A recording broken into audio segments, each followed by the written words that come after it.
Good morning, students. Now, in this video, we are going to discuss our next topic of chapter number 4, that is area of a triangle. Okay, chapter number 4 का हमारा जो अगला topic है वो है area of A triangle. ठीक है, this is the application of the determinant. ये डिटर्मिनेंट चैप्टर जो हम लोग पढ़ रहे हैं उसी का एक क्या है, एक एप्लीकेशन है. एप्लीकेशन क्या है कि कैसे हम किसी डिटर्मिनेंट किसी ट्राइंगल, कोई ट्राइंगल है जिसकी वर्टिसेस दी गई हैं, तो उसका एरिया कैलकुलेट डिटर्मिनेंट की मदद से कैसे कैलकुलेट करेंगे, यही इस टॉपिक में हम लोग देखेंगे. ओके, तो चलिए कैलकुलेट करते हैं किसी भी ट्राइंगल के का एरिया जिसकी वर्टिसेस दी गई हैं डिटर्मिनेंट की मदद से कैसे फाइंड आउट करते हैं. ओके, तो देखते हैं. मान लिया कि हमारे पास एक ट्राइंगल है जिसकी वर्टिसेस दी गई हैं. Okay, so let x1 y1 x2 y2 x3 y3 be 3 points. मान लिया कि 3 पॉइंट्स हैं. be 3 points in a plane. Then area of triangle formed by these points is given as. आपने 9th या 10th क्लास में ही पढ़ा था कि अगर प्लेन में 3 पॉइंट दिए गए हैं तो उनसे बने ट्रायंगल का जो एरिया होता है वो एरिया क्या होता है, उसको हम डेल्टा से रिप्रेजेंट कर रहे हैं. वो आपने पढ़ा था, उसका फॉर्मूला होता है 1/2 x1 y2 minus y3 plus x2 y3 minus y1 plus x3 y1 minus y2. Okay, ये आपने 9th या 10th क्लास में ही पढ़ा था कि अगर कोई ट्राइंगल है, कोई 3 पॉइंट्स हैं प्लेन में, तो उनसे बने जो ट्राइंगल है, उनसे बनने वाला जो ट्राइंगल है उसका जो एरिया होता है ये होता है. ठीक है, एक्चुअली ये जो एक्सप्रेशन लिखा हुआ है ये एक्सप्रेशन कुछ और नहीं बल्कि एक डिटर्मिनेंट की वैल्यू है. वो डिटर्मिनेंट क्या है हम लिखते हैं पहले 1/2. ये जो एक्सप्रेशन है ये एक्सप्रेशन कुछ और नहीं बल्कि इसी डिटर्मिनेंट की वैल्यू है. x1 y1 1, x2 y2 1, x3 y3 1. इसी डिटर्मिनेंट का आप एक्सपेंशन करेंगे तो ये एक्सप्रेशन आ जाएगा. ओके, तो अगर एरिया वर्टिसेस दी गई हैं तो हम क्या करेंगे, सिंपली इसी डिटर्मिनेंट की वैल्यू कैलकुलेट कर लेंगे. वही हमारा क्या हो जाएगा, रिक्वायर्ड एरिया हो जाएगा. ठीक है, वही हमारा एरिया हो जाएगा. तो अब सिंपली एरिया कैलकुलेट करने के लिए हमको क्या करना है, ये इसी डिटर्मिनेंट की वैल्यू कैलकुलेट कर लेना है बस. ओके, अच्छा, अब हम बात करते हैं कुछ इंपॉर्टेंट पॉइंट्स की इस टॉपिक से रिलेटेड. पहली बात, आपको पता है कि एरिया जो होता है वो हमेशा क्या होता है, एक पॉजिटिव क्वांटिटी होता है. ये डिटर्मिनेंट की जो वैल्यू है, किसी भी डिटर्मिनेंट की वैल्यू पॉजिटिव नेगेटिव दोनों हो सकती है, बट एरिया क्या होता है, हमेशा वो पॉजिटिव क्वांटिटी है, क्योंकि नेगेटिव एरिया का कोई सेंस तो होगा नहीं.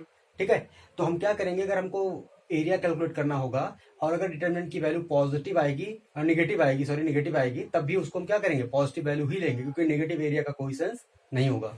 ठीक है, तो ये हमारे कुछ रिमार्क्स हैं जिनको हम नोट करेंगे. ठीक है, तो कहने का मतलब ये हुआ कि एरिया अगर आप कैलकुलेट कर रहे हैं इसकी मदद, डिटर्मिनेंट की मदद से, तो हमेशा क्या करेंगे, डिटर्मिनेंट की एब्सोल्यूट वैल्यू ही कंसीडर करेंगे.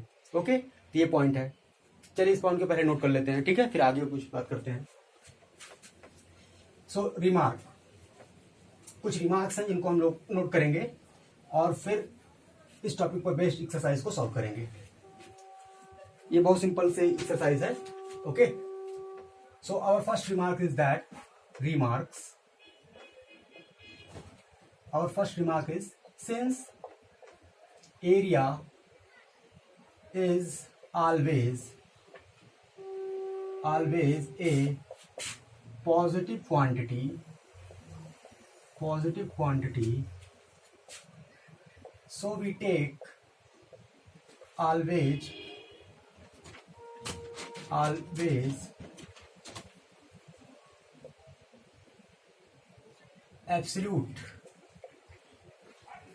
absolute value of determinant. ठीक है। अगर वर्टिसेस दी गई हैं और आप डिटर्मिनेंट की मदद से एरिया कैलकुलेट कर रहे हैं, तो अगर उसकी चूंकि डिटरमिनेंट की वैल्यू पॉजिटिव नेगेटिव दोनों हो सकती है, बट अगर आप एरिया कैलकुलेट कर रहे हैं तो आप हमेशा पॉजिटिव वैल्यू ही एज्यूम करेंगे, ठीक है, क्योंकि नेगेटिव एरिया का कोई सेंस नहीं होता। ये हमारा है फर्स्ट रिमार्क। अच्छा, सेकंड रिमार्क जो है, आपको पता है कि जो वर्टिसेस हैं, एरिया तो हमेशा पॉजिटिव होता है, बट जो वर्टिसेस हैं वो तो पॉजिटिव नेगेटिव दोनों पॉसिबल हो सकती है, कुछ भी हो सकती हैं, ठीक है। नेगेटिव वर्टिसेस भी हो सकती हैं, पॉजिटिव भी हो सकती हैं। जो एक्स कोऑर्डिनेट्स हैं x1 y1 x2 y2 x3 y3, इनकी वैल्यू पॉजिटिव नेगेटिव कुछ भी हो सकती है, ठीक है।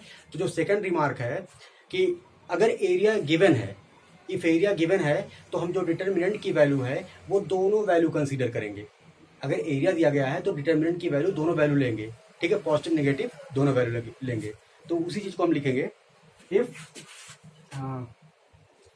If area is given,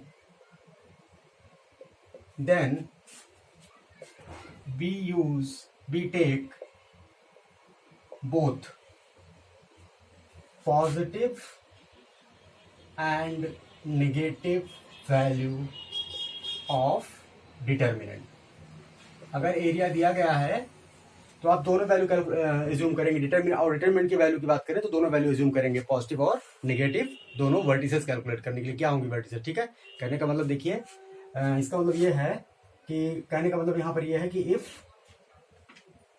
area को हम डेल्टा से डिनोट करते हैं, अगर वो उसकी वैल्यू कोई वैल्यू दी गई, सपोज के कोई वैल्यू है, अगर ये वैल्यू दी गई है के गिवन, ठीक है, तो एरिया का फॉर्मूला क्या होता है, देन इसका मतलब ये हुआ कि half x1 y1 1 x2 y2 1 x3 y3 1 equal to के दिया गया है, ये दिया गया है, एरिया दिया गया मतलब ये वैल्यू दी गई है, ठीक है। तो अब यहां पर क्या करेंगे, अगर एरिया दिया गया तो अब चूंकि देखिए डिटर्मिनेंट की वैल्यू क्या है, पॉजिटिव भी हो सकती है, इस डिटर्मिनेंट जो सिंपली डिटर्मिनेंट है इसकी वैल्यू क्या होगी, पॉजिटिव भी हो सकती है, नेगेटिव भी होगी, ठीक है। तो अगर ये वैल्यू पॉजिटिव हुई, अगर ये वैल्यू पॉजिटिव हुई डिटर्मिनेंट की वैल्यू, तो इस ओवरऑल वैल्यू क्या रहेगी, के ही रहेगी। अगर इसकी वैल्यू निगेटिव आती है तो ये वैल्यू क्या हो जाएगी, माइनस के टाइम्स हो जाएगी, ठीक है। तो हम यहाँ पर दोनों वैल्यू कंसीडर करेंगे। तो अगर हम एरिया दिया गया है, तो अगर हम वर्टिसेस निकालनी है तो जो भी एरिया दिया रहेगा उसको हम प्लस माइनस के टाइम्स सपोज करेंगे। इसमें हम दोनों केस कंसीडर करेंगे, ओके। क्योंकि आपको पता है कि डिटरमिनेंट की वैल्यू प्लस माइनस होगी, प्लस माइनस दोनों हो सकती है, तो ये क्वांटिटी किसके इक्वल हो जाएगी, प्लस माइनस के।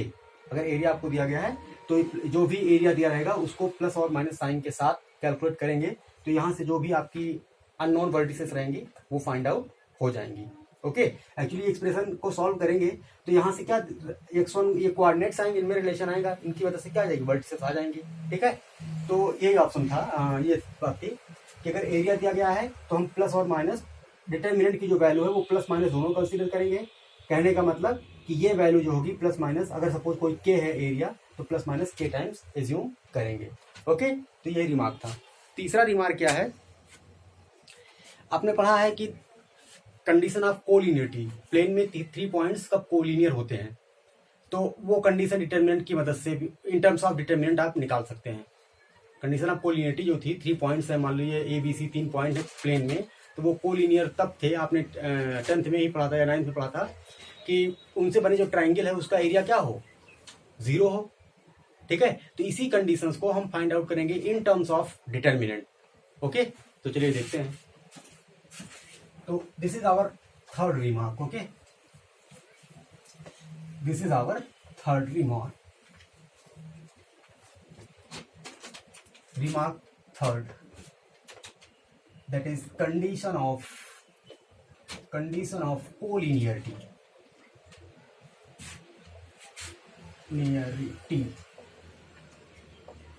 Condition of collinearity. आपको पता है 10th क्लास में ही आपने पढ़ा था कि 3 points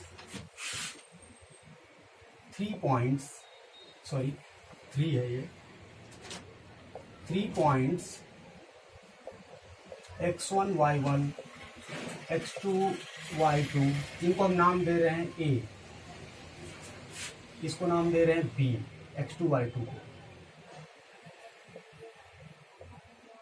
C x3 y3 are collinear, collinear मतलब एक ही लाइन पर है, are collinear if and only if इनसे बना जो ट्राइंगल है उसका एरिया क्या होना चाहिए, 0 होना चाहिए। ठीक है, 3 पॉइंट्स, ये 3 पॉइंट्स हैं, अगर कोलिनियर हैं, ठीक है, 3 पॉइंट्स कोलिनियर हैं तो इनसे बनने वाले ट्राइंगल का एरिया क्या होगा, 0 होगा। ठीक है, और अगर एरिया 3 पॉइंट्स है जिनसे बने ट्राइंगल का एरिया 0 है तो पॉइंट्स कोलिनियर भी होंगे, ज्योमेट्रिकली दिख रहा है आपको यहाँ पर। ठीक है, क्योंकि हाइट ही नहीं अपीयर होगी। ठीक है, तो यही थी कंडीशन को आपने पढ़ा था 10th क्लास में ही। ठीक है, कि 3 points this are collinear if and only if area of triangle ABC equal to 0 if and only. अभी आपने देखा कि अगर 3 पॉइंट्स ये A है, एक्चुअली पॉइंट्स ये A है, आपने देखा अभी कि किसी अगर 3 पॉइंट्स दिए गए हैं प्लेन में तो उनसे बने ट्राइंगल का एरिया का क्या होता है, 1/2 x1 y1 1 x2 y2 1 x3 y3 1 equal to 0। ठीक है, इसी बात को लिख सकते हैं if and only if determinant of. अब देखिए इन दो, ये भी डिटर्मिनेंट क्या है, एक नंबर है, ये भी एक नंबर है, दोनों का प्रोडक्ट 0 हो रहा है। आपको पता है कि 1/2 नॉन जीरो क्वांटिटी है तो इसी को 0 होना पड़ेगा। तो यहाँ पे आ जाएगा x1 y1 1 x2 y2 1 x3 y3 1 equal to 0। तो ये हमारी क्या है, condition of collinearity in terms of determinant. Determinant के टर्म्स में हमने क्या निकाल ली, कंडीशन ऑफ कोलिनियरिटी निकाल ली। तो ये भी डिटर्मिनेंट का एक एप्लीकेशन हुआ। ओके, चलिए देखते हैं कुछ और एप्लीकेशन इसके क्या क्या हैं डिटर्मिनेंट के से। ठीक है, तो ये है कंडीशन ऑफ कोलिनियरिटी। 3 पॉइंट्स दिए गए हैं, चेक करना है कि वो कोलिनियर है कि नहीं। तो ये डिटर्मिनेंट की वैल्यू आप 0 के इक्वल दिखा दीजिए तो पॉइंट्स क्या हो जाएंगे, कोलिनियर हो जाएंगे। और अगर पॉइंट्स कोलिनियर है तो डिटर्मिनेंट की वैल्यू हमेशा 0 होगी। ये बहुत अच्छा एप्लीकेशन है इसका। ओके, चलिए देखते हैं दूसरा एप्लीकेशन इसका।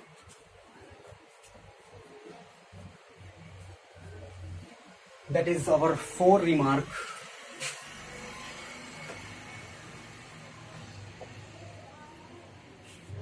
Which is equation of line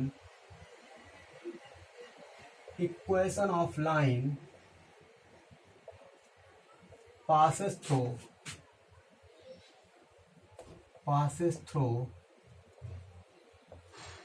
2 points. 2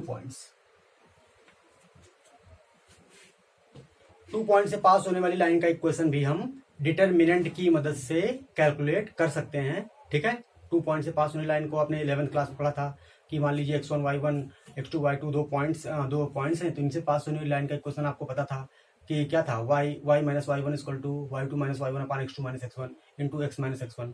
तो उस लाइन जो भी वो इक्वेशन था उसी तरीके से तो वहां पर तो 2 पॉइंट से पास होने लाइन का क्वेश्चन वो था। तो यहां पर हम क्या करेंगे कि डिटर्मिनेंट की मदद से कैसे 2 पॉइंट से पास होने वाली लाइन का क्वेश्चन कैसे डिटर्मिनेंट की मदद से निकालेंगे। वहां पे तो आपको स्लोप वगैरह के टर्म्स में लाइन का स्लोप निकाला था, पॉइंट निकाला था, तो लाइन का क्वेश्चन आ गया था। यहाँ पर हम क्या करेंगे, डिटर्मिनेंट की मदद से भी उसी तरीके से उसी लाइन की क्वेश्चन को निकाला जा सकता है। कैसे, देखते हैं। ठीक है, तो हमने मान लिया कि लेट ए, मान लिया कोई पॉइंट ए जिसका कोऑर्डिनेट है x1 y1, बी जिसका कोऑर्डिनेट है x2 y2, be any 2 points, be any 2 points. ठीक है, मान लिया तो कोई 2 पॉइंट्स हैं। लेट P जिसका कोऑर्डिनेट हमने मान रहे हैं X Y, let P be any point on line joining the points A and B। आप एक जनरल ही मेथड है कि अगर 2 पॉइंट से पास होने वाली 2 पॉइंट हैं ए और बी, इनसे पास होने वाली लाइन का इक्वेशन निकालना होता है आपको। तो आप करते क्या है, इसका कोऑर्डिनेट आपको सपोज दिया गया है x1 y1, इसका कोऑर्डिनेट दिया गया है x2 y2। तो इसकी इक्वेशन निकालने के लिए क्या करते हैं, इस पर कोई आर्बिट्रेरी पॉइंट मतलब कोई भी पॉइंट सेलेक्ट करते हैं। तो मान लिया हमने क्या ले लिया है यहाँ पर पी एक पॉइंट लिया जिसका कोऑर्डिनेट एक्स कॉमा वाई है। ठीक है, ये पॉइंट आर्बिट्रेरी पॉइंट लिया हमने। अब इन्हीं तीनों पॉइंट्स में कोई रिलेशन जो होगा, कोई भी रिलेशन बना लेते हैं, वही रिलेशन क्या हो जाएगा, इस लाइन की इक्वेशन आ जाएगा। ऐसा हमने 11th क्लास में भी किया था, यहाँ पर भी वैसे ही करेंगे। ठीक है, तो अब हमने क्या किया कि 2 पॉइंट्स ले लिया और पी एक पॉइंट लिया, इनसे पास होने वाली लाइन पर ये ए और बी से पास होने वाली जो लाइन है इस पर कोई आर्बिट्रेरी पॉइंट ले लिया। ठीक है, तो इन्हीं में एक रिलेशन ढूंढते हैं, वही इक्वेशन हो जाएगी। तो देखिए ये तीनों पॉइंट्स क्या हैं, ये पॉइंट इसी से पास होने लाइन पर है, इसका मतलब ये तीनों पॉइंट क्या हो जाएंगे, कोलिनियर हो जाएंगे। ठीक है, तो हमने मान लिया कि 3 पॉइंट्स हैं, पी कोई पॉइंट है जो इसे पास होने लाइन पर है। This implies that A P B are collinear, इसका मतलब कोलिनियर होंगे, कोलिनियर। ठीक है, अब 3 पॉइंट्स अगर कोलिनियर हैं जिनके कोऑर्डिनेट्स ये दिए गए, तो भी आपने देखा था कंडीशन ऑफ कोलिनियरिटी, डिटर्मिनेंट की वैल्यू क्या होती है, 0 होती है। तो अगर ये कोलिनियर है, दिस इंप्लाइज दैट इस डिटर्मिनेंट की value x1 y1 1 x2 y2 1, इसकी वैल्यू क्या होगी, अगर 3.0 ये तीनों पॉइंट कोलिनियर है तो इस डिटर्मिनेंट की वैल्यू क्या होगी, 0 होगी। which gives equation of line passes through the point A and B। ये हो जाएगी क्या, इसी डिटरमिनेंट को आप कैलकुलेट कर लीजिए, ये आपको क्या दे देगा, इक्वेशन ऑफ लाइन दे देगा। which gives equation of line passes through